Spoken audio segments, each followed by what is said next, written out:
Hello again, this is Chrononauts, and I'm JM, and I'm here with Nate and Gretchen, and we are talking about Astounding. If you want to hear a little bit more about the background, listen to part number 1. But now, Gernsback wasn't the only one experiencing financial problems, of course, during the difficult months of 1931-32.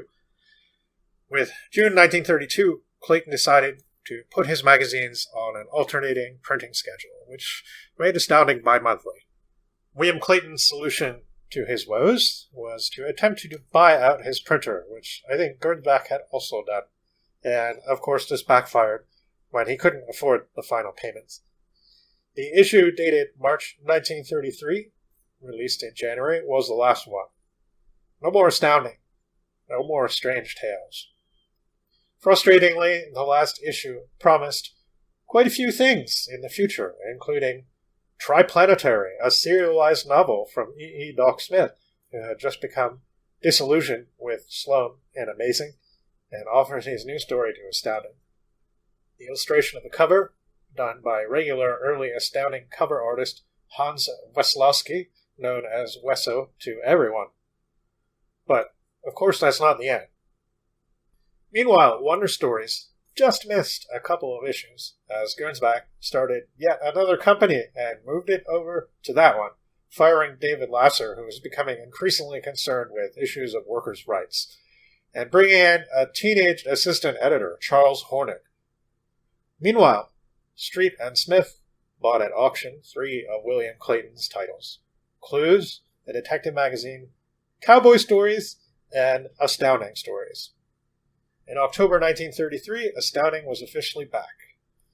Many of the other magazines were downscaling at this time. The pulps focusing on one character, based on the dime novel formula, were becoming very popular. The Shadow obviously led the way with this, and Doc Savage was there too. Both these were Street and Smith publications, and much more popular than Astounding. October and November 1933 Astoundings were a bit sparse. There were no editorials and no letter sections in these, and according to Mike Ashley, not many standout stories. November included Dead Star Station by Jack Williamson and a Flatland-type 2D civilization story, The Plain People. These issues didn't even list the editor. But that finally changed in November. F. Orland Tremaine was officially in. Tremaine had plenty of editorial experience, having worked on stuff with pretty generic titles like True Story and Everybody's Magazine.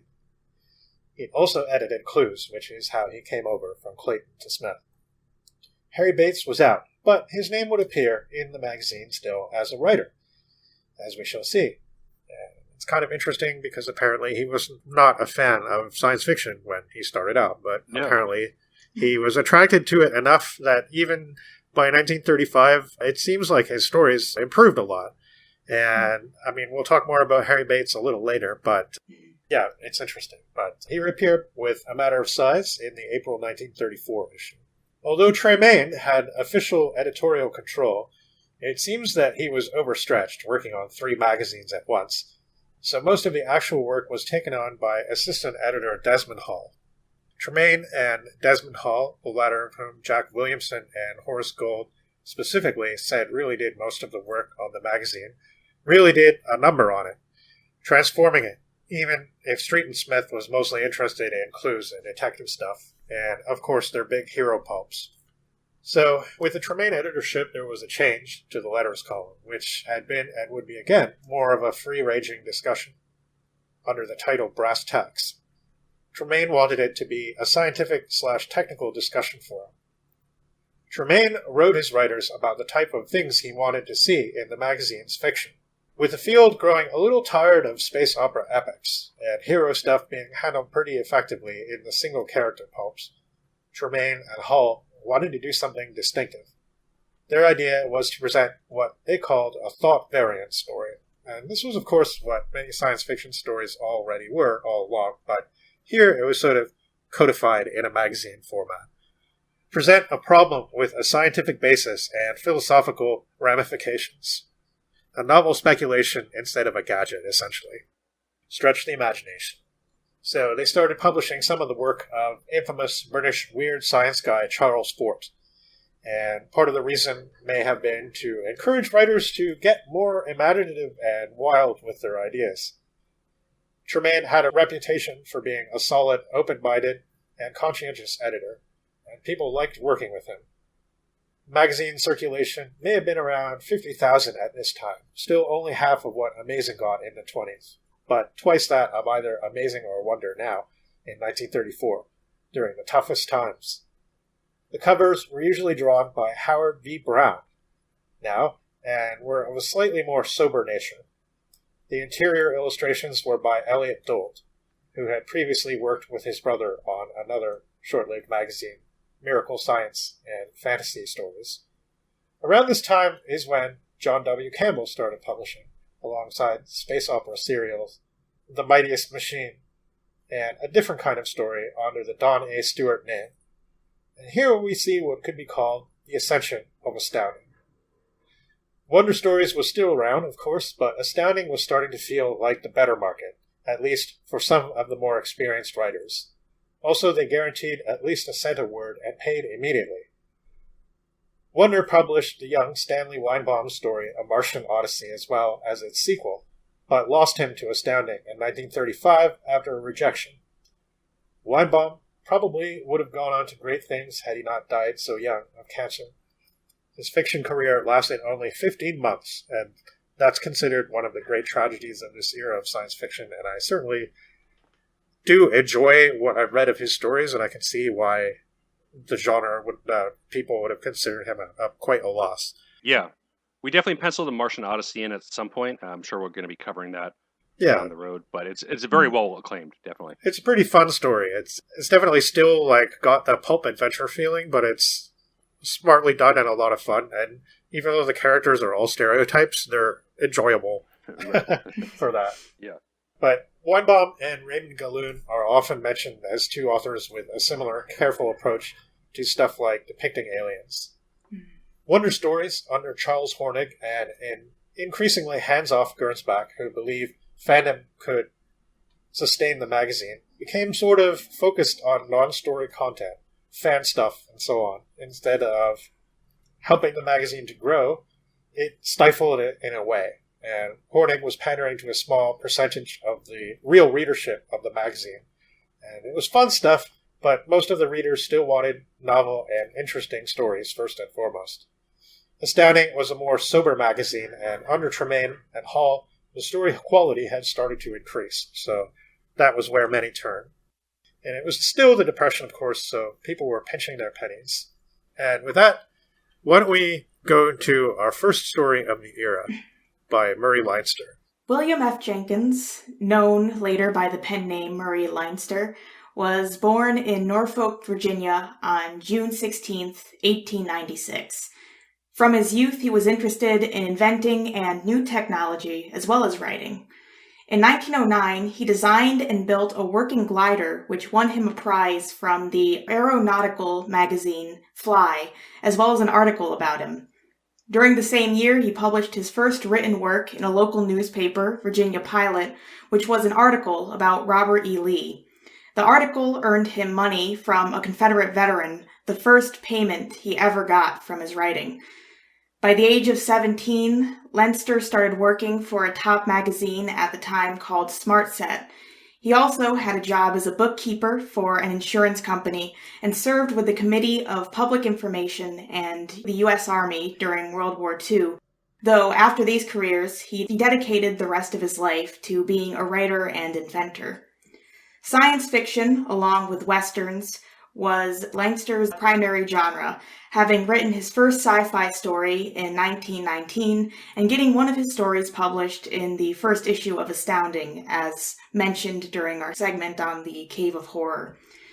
However, he did write for various other genres as well, including romance stories, some of which he wrote for the magazine Love Stories under the pseudonym Louisa Carter Lee. He was a voracious reader, though he didn't keep up much with science fiction literature, thinking of the genre as more of a hobby. He was friends with various authors of the genre, including Campbell, who was enamored by his skills when it came to inventing, and Theodore Sturgeon. He also continued to invent things, notably front projection for films, the rights of which he sold to Simon Fairchild. Having married a woman named Mary Mandela in 1921, and being the father of 4 daughters, he was able to use the money he made on his vast amount of stories to put his children through college and support his family. He died June 8, 1975, in a nursing home in Gloucester, Virginia. Many of Leinster's works have introduced or expanded upon ideas that would later become very influential in sci-fi media, such as the universal translator that comes up in his work First Contact. The story we are covering tonight is Sidewise in Tymn from the June 1934 issue of Astounding, which is considered one of the earliest stories to cover alternate dimensions. And I think that it does a pretty interesting job at doing so. One thing that I like about his writing is he includes all of these anecdotes throughout the story between the main plot. And I go over a couple of the beginning ones, but there are multiple ones throughout. Yeah, this is an interesting contrast to do with both Creatures of the Light and some of the other things we've covered in the time travel-y episodes we did a little ways back, especially Lest Darkness Fall and the Poul Anderson story. Yeah. There's a lot of the same themes that are present here that are, I guess, expanded upon in different ways in those kind of stories. But it's kind of interesting to see it in this kind of context, too. Yeah, I agree. And I think I've actually read Murray Leinster a bit before, which is a first for this episode so far. And I think at first, when I had my first experience with him, which I believe may have been the story of First Contact, because it was in one of the Science Fiction Hall of Fame anthologies, which I talked about before, I believe. We were doing a bunch of stories in my class around 1999-2000 from that book, and I ended up just getting the whole book from the professor and scanning it all and reading it all pretty much because it was just so much interesting stuff. So, and I didn't really like the Leinster story at that time, and I think actually a part of it is his style, and we can talk about that a little more as we talk about the story, but might as well bring it up now. Like, he's a little bit, I like it. Like, I kind of learned to like it, especially reading Forgotten Planet a little while ago, which was a fix-up novel by him, which consists of stories he started in the 20s for Amazing, and like the last one was in the 50s or something like that. And it's basically a bunch of stuff about some people on this planet who start out like really primitive and tribal, and they're descendants of a crashed Earth colony ship, and they have to battle giant insects basically because they're the indigenous life on this planet. And it's all like literally just man versus bugs, but I don't know, he makes it pretty cool, and he has a style that's kind of really choppy, a lot of really short, like it's definitely not flowery like some of the pulp writers can be. He doesn't even make an attempt to be like, I don't know, it's a very down-to-earth writing style, and I think it's easy to be uncharitable about it, but it has something about it that I kind of enjoy. Like, it's just so, if I can almost picture somebody speaking like that, I think. So, I don't know. I enjoy it now, but I didn't so much then. I think because I was so obsessed with like Clark Ashton Smith and all this really florid stuff, right? Yeah. I just like, I don't know. I didn't really. I mean, I liked a lot of the other stories in the book, and Martian Odyssey was one of the ones in there, as a matter of fact. But I don't know. I just like the Leinster style was a bit too simple or something like that. And this seems to be something that he kept up, at least in his science fiction. The latest stuff I read by him was all from the 50s, I guess, and it's pretty much the same style. Like, it's very, I don't know, it's very short sentences, some exclamation marks outside of dialogue, which is always kind of funny to see. But sometimes it's fun and works. I don't know. I sort of find him enjoyable in a weird way, and his ideas are really cool. Yeah. Definitely. Yeah, that's what attracted me to the story. Is the 2 stories that I chose, it was because I was looking through the Bleiler and taking into account some of the stuff he was saying, and it mentioned that this one is like a very early like predecessor of that idea of like alternate universes and multiple dimensions, and it is very it's kind of endearing to read some of the sections where they spend very intense detail, like getting into what it means. And of course, as like a modern reader, I do know the concept. So it's like you have to kind of picture someone from that time not understanding what's going on, and like Leinster having to be like, this is the details of it all. And I like you were saying, though, the anecdotes are great. Yeah. Like, I love those parts. Those parts add a lot to it. And you know what? I kind of feel like some pulp editors might have been, oh yeah, cut all that stuff out, because it's not focused on the heroes and their journeys, right? Right. Yeah. It's like, it's totally extraneous. But that's almost what makes it good. Like, it never really ties into the so-called main storyline. And it doesn't have to. Like, it's just examples of all the stuff that's going on in the world around when all this, like, huge upheaval and disturbance is happening. Yeah. It gives it scope and a sense of, like, this is happening everywhere. And it kind of ties into something else that I do maybe want to wait until the spoiler section to talk about. But, yeah, I think that that's interesting, that it kind of shows that this is affecting other people and not just our protagonists. It's good world building, and it does work with his style of, Jam, you were saying, is a bit choppy and short. And these sections are very short, the little vignettes that sometimes are only like a couple paragraphs long. Yeah. And it's interesting how he throws them in there in the middle of this very, again, ridiculous, over-the-top pulp journey. And I think the first three stories we're covering tonight are going to be the ridiculous pulp over-the-top ones, where the last three we're going to get more of a rounded and complex look at some of these issues. So out of those first three pulpy stories, I'd say this one is by far the best. It has a lot going for it in ways that the Meek and the Ellis just don't, even though we do get these ridiculous heroes and villains and some great dialogue between the two, and definitely some questionable actions going forward. But the pieces come together in a way that I think is more satisfying in this one than the previous two. Also, whenever he's kind of ready, he's almost tipping over into, like, stereotypes and, like, weird racist stuff. Oh, yeah. He always pulls it back a little bit, though, like, afterwards. And you're like, oh, okay. So he's actually kind of, like, treating everybody kind of equally. Like, it's the same with there's, like, a really, really useless female character in this story who literally does nothing but blubber. But at the same time, there's also a really useless male character who does nothing but, like, vacillate and like, be completely useless and can't handle a gun and can't make any decisions and can't, like, so, I don't know, it kind of, and he does it at the end, too, like, you kind of think that, oh, everything's back to normal now, but in the end, it's not quite. And he just, like, he always slightly pulls back from being ridiculous, I think. In a cool way. Yeah, I think there is some stuff throughout this work that feels a little, like, subversive when compared to, like, how you might expect the trope to go. Sure. Yeah, there might be more to talk about referring to that when we get more into the story.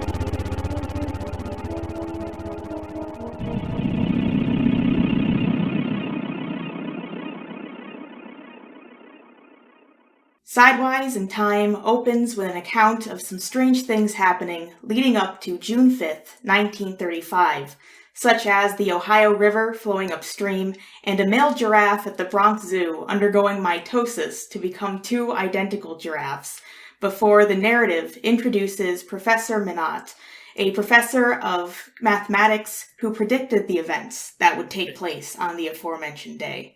And he really hates his job so much. Yeah, he really does. You will be hearing quite a bit about that. But he dates it right away, too. He makes it, like, 1935, just a few months after the story is published. So, I don't know. I think many science fiction writers try to avoid that now. But again, like, it doesn't matter. This is an alternate timeline kind of story anyway. So it could happen in a few months. And you might not even know because you might be replaced. Yeah. All of those multiple universes out there, maybe this did happen. It came true.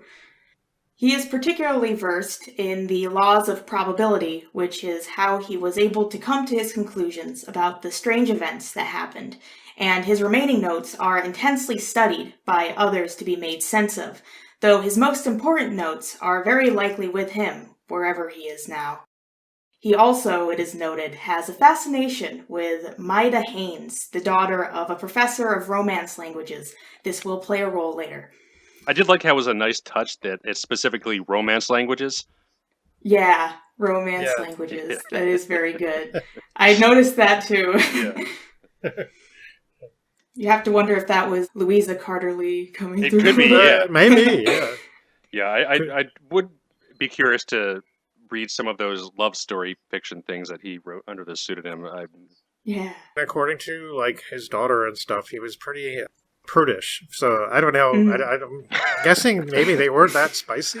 Yeah, I'm not sure exactly what they printed in magazine format at the time. If it really got as far as, well, I don't know, some of the other stuff. A kiss. Yeah, right. Just a kiss on the cheek. I think they could get like pretty spicy, but not like there was always a lot of innuendo, I guess. But like, right, it could still get pretty intense. Yeah. I guess not in the way that people would be used to nowadays. Maybe like this is, but even we found was it that anonymous Victorian era erotic novel about mesmerism. Yeah, right. I mean, there's always been pornography written in a kind of underground circuit, but something that I'm you sure see... as long as humanity has been around, I'm sure there's been pornography. Oh, yeah, definitely. But on the magazine news racks, I don't think they were publishing erotica in 1935 or anything like that, though. In public libraries today, there's definitely some erotica authors there that are pretty forward for, I guess, what you could just find on the shelf in a public building.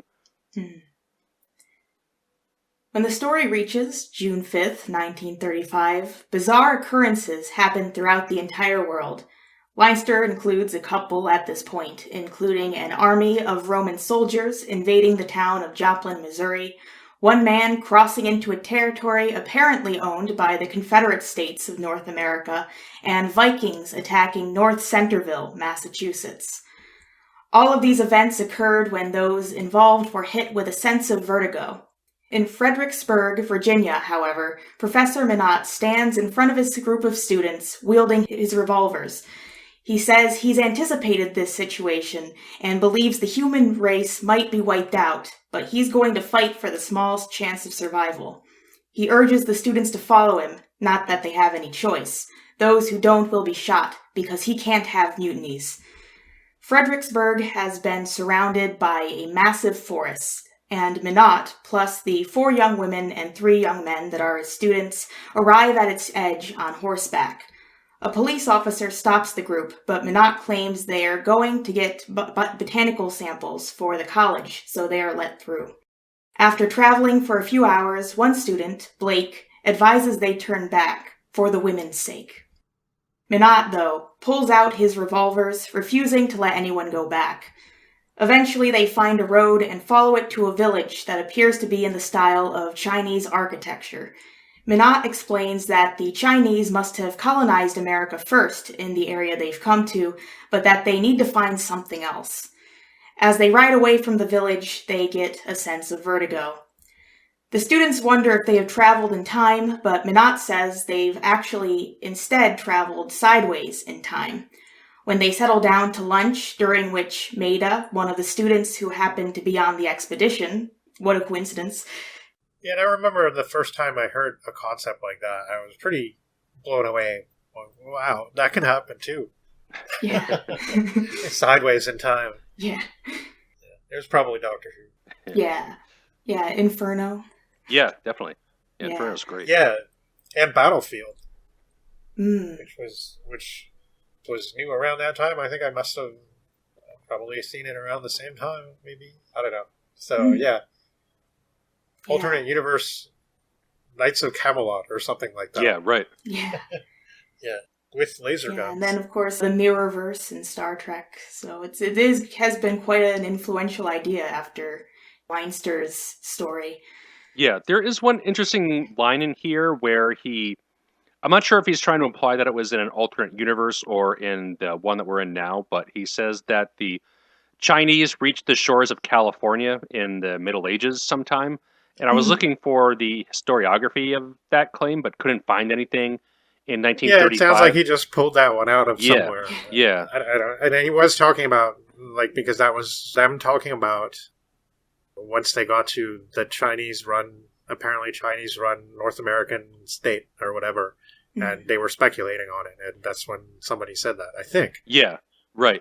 But there was some fringe author from like 15 or 20 years ago that wrote a book speculating that, but apparently there's like no basis for that claim whatsoever. And I was trying to find examples of people referencing that in 1935, but came up empty, so I'm not exactly sure like where that came from. Oh, Leinster. Yeah. Yeah, just throwing in a little theory there. Yeah, why not? Yeah. Yes, but Maida, one of the students who happens to be there, just coincidentally, Yeah, of course. expresses fear of Minot to Blake, and Blake is chosen by Minot to be second in command. And after this, the professor further explains what has been happening. He claims that time, like the other dimensions people are familiar with, is not a straight line, but a variety of paths of different coordinates, that all of the presents caused by various paths have been jumbled up, and they are now traveling between them the way they travel through space, basically explaining the idea of multiple universes. When he starts to talk about how he chose each student based on their particular field of expertise, Maida asks why he would take them from their home, never to see it again. Now, here's another academic who's just picking and choosing and thinking that he knows what's right. Yeah. This time he's very blatantly selfish about it. He's not like, I want to create a new race of humanoids. Yeah. And that is the thing I did want to mention is, I do not like Minot. I think that he's, and you're not supposed to. No, you're and I definitely think that's one of the things I found sort of subversive about this story is that he's awful, and he's yet the person that in the beginning knows what's happening. So you assume, like any of the perfect men in our other stories, like, oh, he's going to be the good guy. Yeah, and then it turns out he's awful. Yeah. He's like, I just want a nicer position in life, from math professor to ruler of the empire. And then I'll write a book from math teacher to oligarch, and I'll share the proceeds with you guys. And it'll be great. Yeah, it's like, I'm the main character here, so obviously I should go out and conquer everything. It sounds like something that would happen in another pulp story like this, but it's like turned around. Yeah, definitely delusions of grandeur far beyond the DeCamp and Poe Anderson stories here. Yes. And another thing I did like about this part is that he specifically chose the students for their specialized knowledge in a field, like he's putting together a Dungeons and Dragons party, or like it's a kung fu movie or something like that, where everybody's got their own like set of moves or whatever, even though like in reality they'd probably just be like a bunch of 19-year-old freshmen that have taken the same introductory courses. So I wonder what was going on at Mammoth Cave during the time slippage. Yeah, it's, all those students, it's like Botany 101. And it's like you have a very particular set of skills that will be useful in taking over an entire world. Yeah, and not entire civilization, but an entire like sideways realm of civilization, I guess. Like, and he's particularly fixated on Vikings for some reason. That's never really like it's never really gone into that much. But I guess he thinks they're the easiest to dominate. Maybe. Yeah, which seems strange because they're most known as being like these berserker warriors who plunder and kill everybody they come across. Yeah, I mean, we saw what happened in The Man Who Came Early, right? Like, we know. Yeah, I don't know. But yes, Maida asks why he would take them from their home, never to see it again, and he responds by saying he would never amount to anything besides a mathematician in their own world, so he wants to find a world where their skills will help them conquer it. He describes having the most power of all, and glancing towards Maida, another certain possession he wishes. She is frightened, though Blake tells her that he will kill him before he makes any advances towards her.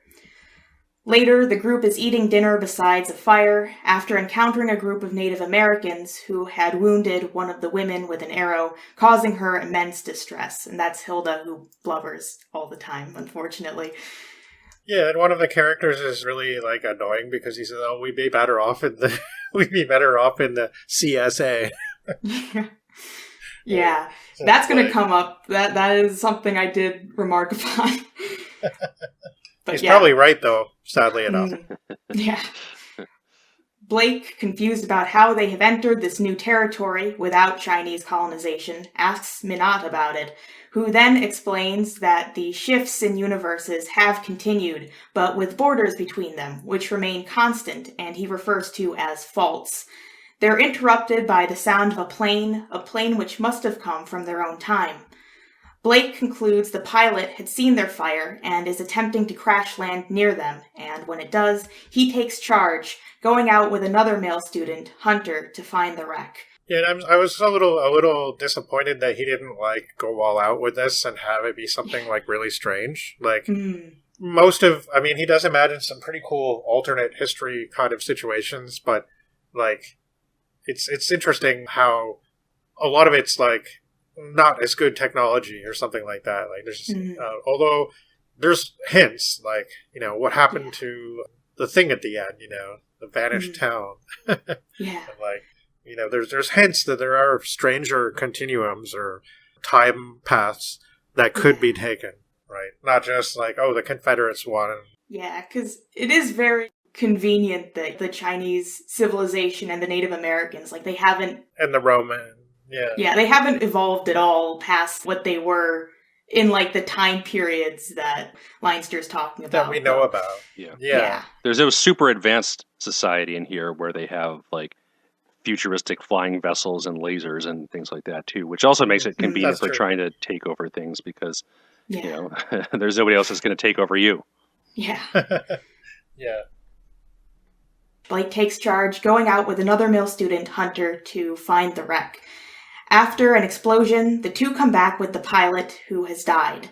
Before he did, he told Blake and Hunter that he had headed out from Washington and found no sign of any civilization until coming across a Viking settlement, but kept flying until he came across the group's fire.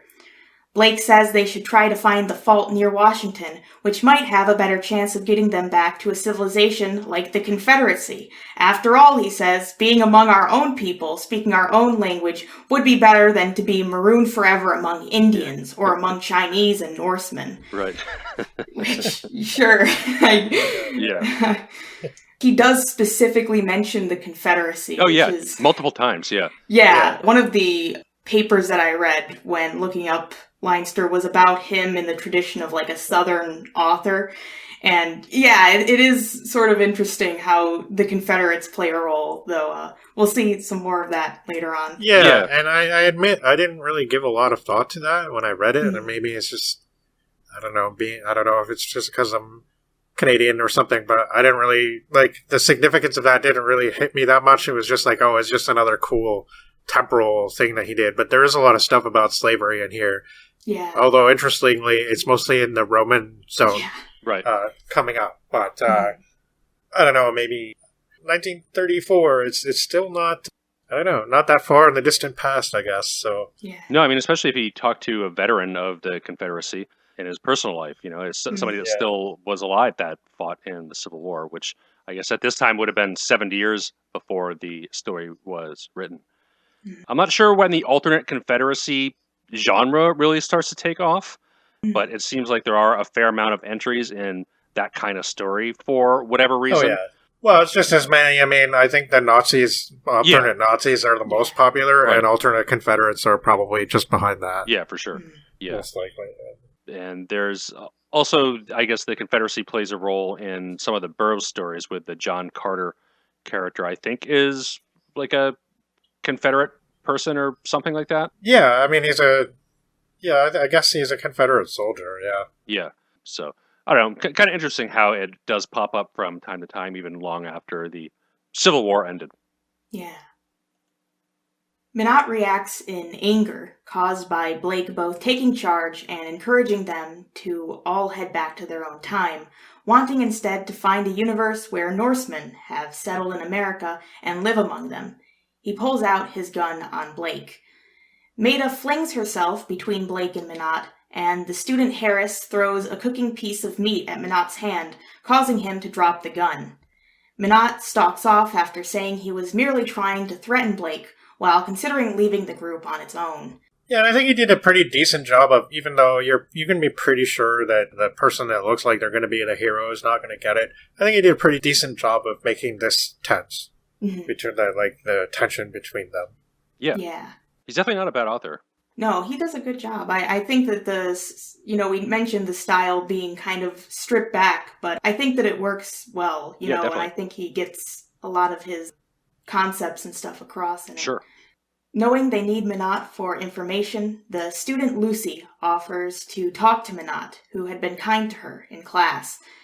Native Americans then try to ambush them, but Minot scares them away and criticizes Blake's leadership skills for not having someone stand watch. Lucy tends to his burnt hand. Soon, Maida spots a forest fire heading for them, which had been caused by the exploding gas tanks of the wrecked plane. The group leaves their camping site, heading onwards to escape the fire and find another universe. They find land that has clearly been plowed by man, and reach stone roads that Minot determines from the style to be made by Romans. Soon after, they realize they are in the middle of an area where a battle took place, seemingly between Romans and the Confederate army. They find a Roman slave who tells Minot, who knows Latin, that strange men arrived and killed the guards of the Roman estate. Minot heads towards the estate to see if the Confederates conquered it. He wants to be near the time fault so they can sooner find a Norse settlement. As they come to the villa, the group itself is ambushed by slaves acting on the orders of the Roman who owns the estate, and now considers the newcomers property as well, except for Blake, who manages to escape.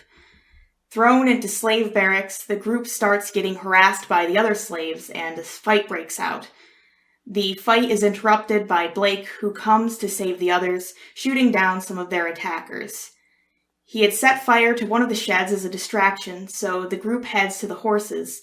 Among the chaos on the estate caused by the fire and Blake's murder of its owner, the vertigo associated with a shift of universes hits them, and the forest they had left for the Roman area has been replaced with a swamp. Blake and the others head into the Carboniferous period forest. I know how to say that word. Tending to the arms that they looted from the Confederate soldiers before they arrived in this area. Blake asks Minot if the universes have stopped shifting, deciding that if they have, they will try to find others like them who are stranded in the forest. Minot, however, informs them the shifts should occur for, he predicts, about 2 weeks. Minot then tells them that the shifts have been caused by one universe coming too close to theirs, and that he predicted a 1 in 4 chance that it wouldn't result in cataclysm.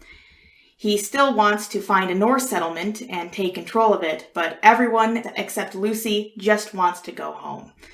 As Minot berates them for their lack of ambition, there is another shift which reveals what looks like their own universe. The students head towards it, leaving the professor behind, though Blake spares him their supplies. Lucy, at the last moment, starts to head back and is across the fault as the shift starts again. Back in their own universe, Blake and Harris transmit Minot's knowledge to other parts of the world using radio waves, which prevents certain expeditions from occurring. However, 5,000 people are believed to have been lost through the phenomenon, while multiple groups from other universes remain now in this one. Some areas also never return to their initial state, resulting in this universe's version of Rio and Tokyo being wiped from existence, and Detroit returning, but without any of its population. Scientists persist in trying to understand more of the event with the help of the little of Minot's papers that remain. Yeah, so Detroit is the new Mary Celeste of cities. Yeah. That's pretty eerie. Somebody's probably going to write a video game to take you into the depths of abandoned Detroit now. Yeah, or the Russian village in mining town, Colorado. Some of the other weird remnants we get all over the place. Yeah. Yeah, pretty cool ending. Yeah. Yeah, it is interesting. As JM said, it doesn't go just back to normal. Like, there is repercussions from what's happened. Yeah. And who knows, maybe there's more things that haven't been reported yet. Like, it's kind of like the roadside picnic thing, right? Where it's like, you don't know what's there necessarily, and this is what you're seeing after, but Yeah. he doesn't make it like a doomful ending. Like, it seems like they're back in their proper time and place, and everything's more or less fine, except for some really big, strange things like missing cities. But, like, who knows what other small things have been affected, right? And maybe some people are not who they once were, right? I don't know. It's interesting because at first and I really did think, oh, he's just going to leave it like that. Like, everything's cool now. No, not really. So... Yeah, and Minot and Lucy are on their way to try to conquer the Vikings, maybe. It's a very weird plan. For some reason, I can't remember who was saying this. I didn't note it down. Maybe it was in one of the Ashley books on the Pulps, or maybe it was on... I don't remember. But they said, like, they thought the point of this was not so much the time slippage and that, this and that, but the way the professor character is influenced by things, like maybe he's himself changed by this experience and he's different now. But I don't really see, I don't know, I don't see a lot of evidence of that. I actually do think the cool alternate worlds and the cool idea of the time slip and how these people deal with it, but also just seeing the anecdotes of people in the wrong place and time, literally, and how they cope with it. I mean, there's like a dinosaur, a submarine encountering a dinosaur or something like that. And the British Science Commission getting almost burned alive. Like, I don't know. It's there's all this fun stuff in here that makes it stand out. And it's not even so much the main story. It's all that stuff, I think. It actually does remind me, I was going to say earlier, but now is probably a better time anyway, but it reminds me of this book I read a couple years ago called The Fog by James Herbert, and it's this like horror novel about this English town where this evil fog that's, I think in the end it's a product of biological, some kind of experiment, of course, but it comes out and affects the whole town. It seems to come out of under the ground, and it's this like fog that makes people violent and makes people like do all these crazy things that it suggested some inner subconscious part of them has really always wanted to do. And so the writer James Herbert spends all this time just describing all the different people in the town and how the fog affects them, and most of them die. But it's like, and it doesn't really add the plot. Like it's just a whole bunch of stuff, and it's fun. Like these kind of stories don't have to be 100% plot focused. It adds to the atmosphere. It adds to the enjoyment factor where you can just see the world around you. And I definitely think writers picked up on that a lot more later on. You know, The Fog is not the only example, but that's from like the 70s or something like that. And it's got a lot of fun stories about normally harmless and unassuming people in this town basically going nuts and killing people and smashing shit and having a great time doing it. So, yeah. Yeah, we definitely do get a lot of violence and chaos in these anecdotes, too. Yeah. A lot of dinosaurs and explosions and all kinds of weird time clashes. And yeah. The first time you encounter the Romans, they like drag a person out of their car and stab them to death. Yeah, right.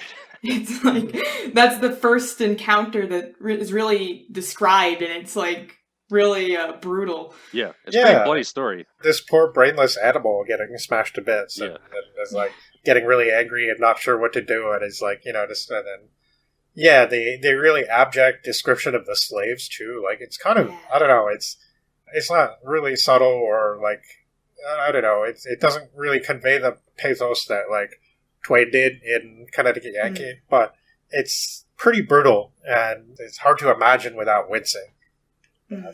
He does a good job of that, I think. Yeah, I mean, ancient Rome had a huge slave population. I think maybe 1/3 of the population at its height or something like that. It's just kind of insane to think about those numbers. But that's how the entire empire was basically run. And he does capture that just brutality and nastiness fairly well in those scenes. And, you know, a lot of nasty stuff about the main plot too. I mean, Gretchen, as you were saying, Minot is just like an awful character through and through. Yeah. And poor Lucy, you know, she's going off, probably trapped up in Stockholm syndrome, is now going to be in this abusive relationship with this guy trying to conquer the Vikings, and who knows how that's going to fare for Lucy. Yeah. It seems like obviously Minot was interested in Maida, so he's probably not going to show that much interest in Lucy. Yeah, right, exactly. It's not going to go very well for her. But yeah, I think that's just, we talked a little bit in the last section about how many of these stories are like power fantasies. Yeah. And I really do like that Minot is this character who kidnaps basically a bunch of youths from their homes without them knowing, and like drags them off into a dangerous situation because of his own weird little power fantasy that he wants to do. Yeah, it's an interesting take on it because, I mean, he doesn't get the girl in the end, and he's not the hero of the story, but he's the villain. And like you were saying, it is a little subversive in that way. Mm-hmm. And I think even the anecdotes kind of go a bit of a way of showing that subversion, because it's like we have these protagonists who maybe during the story, we don't know, maybe are going to conquer a world and have power and everything. And then you see all these other people who are affected so negatively by this occurrence that are just in complete shambles because of people invading and people committing these acts of violence against them. They're powerless to stop Rio from disappearing. Yeah.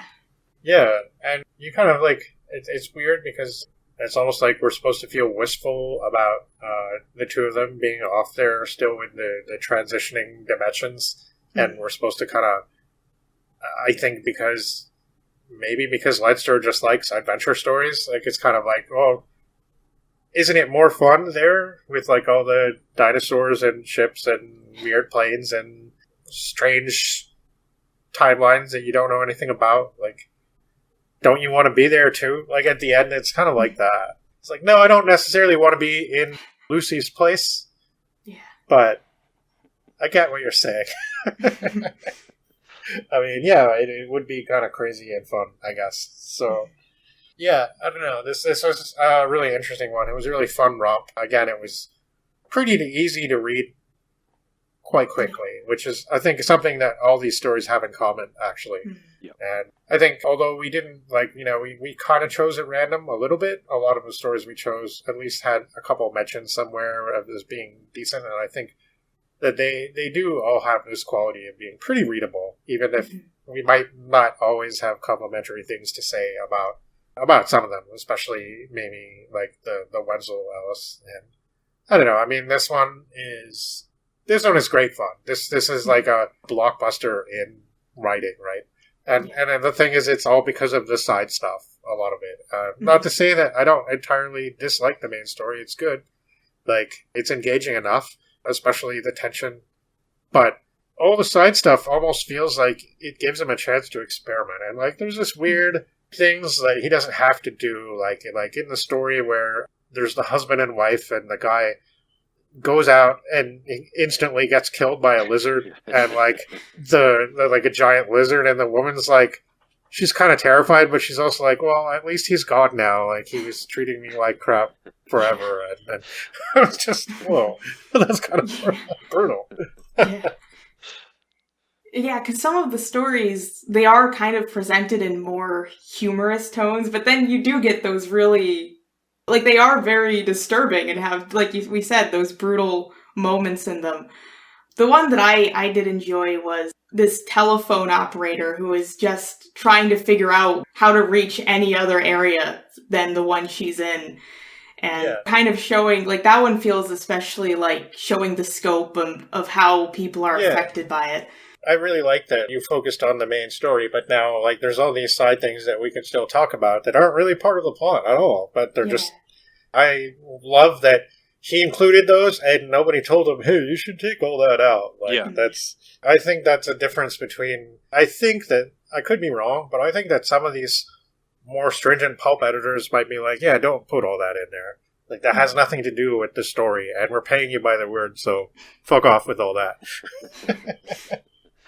But he just did it, and I don't know if it was because he's Murray Leinster. Like, don't forget, he'd been doing this for a long time already when this came out. Like, Leinster was not somebody who got his start in the science fiction field, and he already was familiar with writing for larger magazines. Yeah. So he knew, at least to an extent, what he was doing, and his style is just deceptively very, very straightforward. And even in like sci-fi circles, his writing seemed very respected. And I did mention this later when I talk about Bates, but Bates, who seemed very harsh on a lot of the works that he came across, did mention that Leinster was one of his favorite writers. Yeah. Oh, interesting.